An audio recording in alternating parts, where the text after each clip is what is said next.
Bismillah, teman-teman. Mari kita lanjut, kita istiqomahi ngaji kita, belajar kita. Malam hari ini kita memulai tema yang baru. Mengingat ini bulan Rabiul Awal, bulan Maulud, kita bulan ini mengambil tema kenabian. Ini sebenarnya tema yang lama sekali, banyak sekali yang minta. Setengah yo ada yang protes, Pak wong yo Nabi Isa saja sudah, Krishna saja sudah, Zarathustra aja sudah. Lo Nabi Muhammadnya itu lo kapan? Oke ya wis. Ini saya ndak tahu ya, saya itu membayangkan kayak teman-teman kalau makan itu loh. Yang paling enak itu kan biasanya jadi gongnya, itu dimakan paling belakangan. Jadi kalau di piringmu itu ada tahu, ada tempe, terus ayam. Itu kan biasanya ayam ini kan gongnya paling belakangan, tahu tempenya awal. Bayangan saya begitu. Nanti saja lah buat gongnya. Neng yo kok terus kapan gongnya ngaji ini? Ya wis enggak apa-apalah ya, kita mulai itu. Kita sedikit-sedikit nanti mungkin macam-macam, tidak hanya tema-tema yang kita angkat di bulan ini. Mungkin next time kalau ada tema yang bisa nyambung, kita masuk lagi membahas beliau. Yo setengahnya apa yo? Saya tidak tahu kalau teman-teman berhadapan atau di hadapan beliau atau tentang beliau itu rasanya seperti apa. Ya kalau di medsos-medsos sih kalian itu teriak-teriaknya kan, wah aku rindu, aku cinta, tenane po. Saya rasanya enggak tahu, ini pribadi ya, enggak harus semuanya begitu. Saya itu rasanya malah agak malu membayangkan seandainya memang beliau mengawasi kita terus dengan segala keprihatinannya. Itu yang saya rasakan sebenarnya malu. Apalagi orang kayak saya ini, dusone oke. Cengenges, tidak pernah serius. Itu ada rasa malu.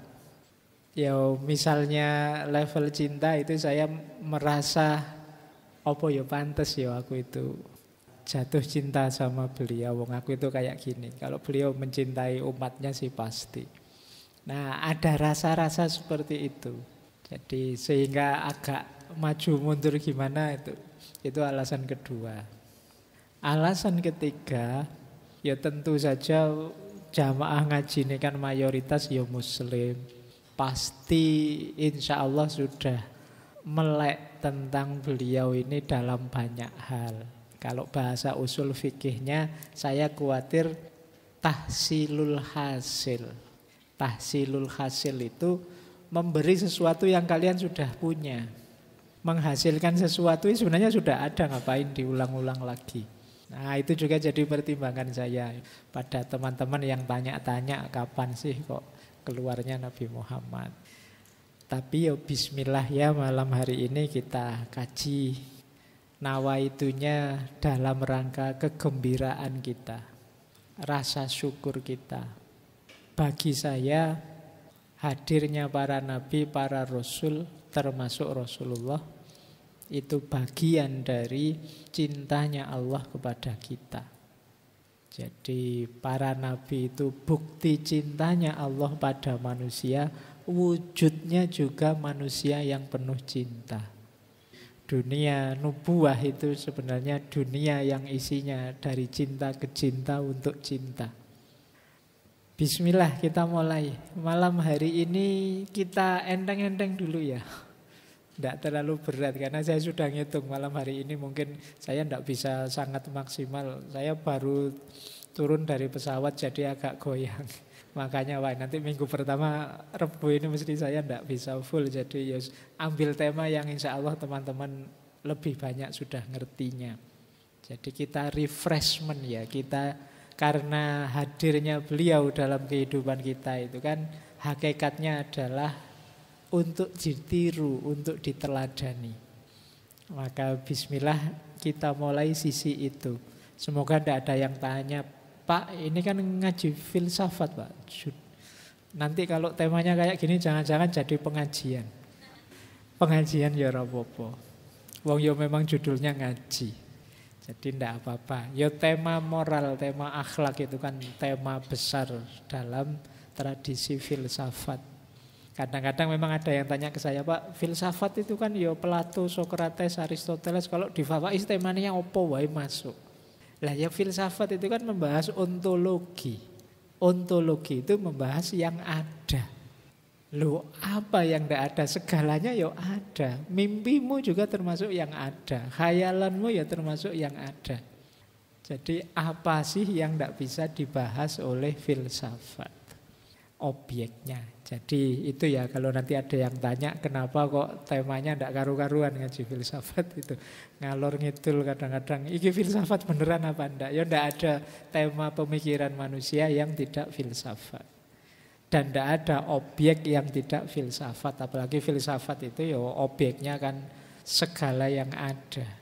Yang itu di filsafat namanya ontologi. Baik, bismillah kita mulai tentang akhlak dan adab kenabian ini. Saya awali dari sini. Itu ayat yang biasanya sering disebut kalau kita memulai kajian tentang Rasulullah Muhammad Sallallahu Alaihi Wasallam.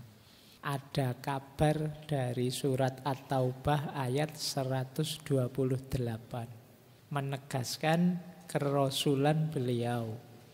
Laqad ja'akum rasulun min anfusikum.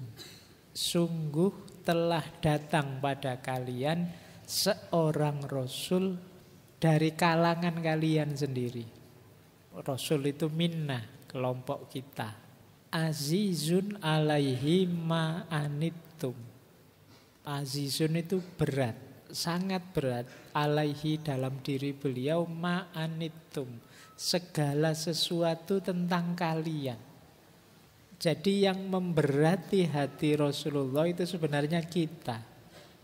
Situasi kita, kondisi kita, ihwal kita hari ini itu berat di hatinya Rasulullah. Itu azizun alaihi ma'anittum. Apalagi kalau beliau tahu sepak bola saja sampai kita berkorban sedemikian besar. Ya hari ini kita punya banyak keprihatinan yaitu kalau Rasulullah tahu azizun alaihi ma'anittum. Sangat berat bagi beliau kondisi umatnya. Jadi yang kepikiran yang senantiasa menggelisahkan beliau umatku. Makanya tadi bahasa saya itu agak malu kalau membayangkan Rasulullah itu ngerti kondisi dan situasiku saat ini. Beliau mikir terus tentang umatnya. Kok saya masih cengenges-cengenges seperti ini, masih kadang-kadang ya dosa dikit-dikit kecil-kecil santai saja. Kalau besar kan disembunyikan.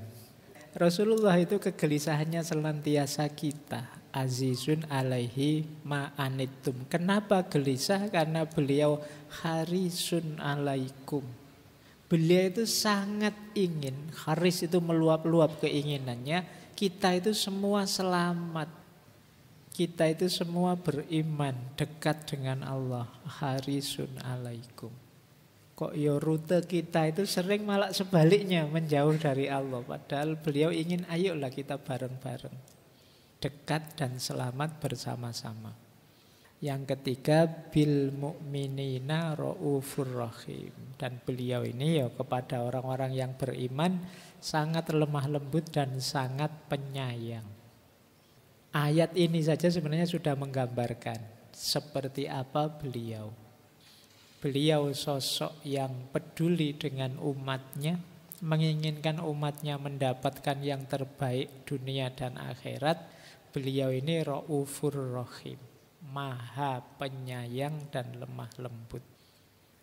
Terus dikuatkan lagi oleh surat Al-Anbiya ayat 107.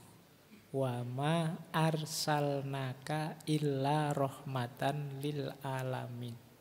Dan tidaklah kami utus engkau wahai Muhammad kecuali sebagai rahmat pada semesta alam. Ini Sering sekali kita pakai diksi ini ya, kalimat rahmatan lil alamin itu. Kalau di ayat ini yang rahmatan lil alamin itu Rasulullah. Hadirnya beliau itu membawa rahmat, menghadirkan kasih sayang, kedamaian di seluruh alam semesta. Untuk itulah beliau diutus. Jadi ini dua dasar yang menegaskan kerasulan beliau. Yang ayat yang pertama tadi laqad ja'akum rasulun, ayat yang kedua wa ma arsalnaka illa rahmatan lil alamin.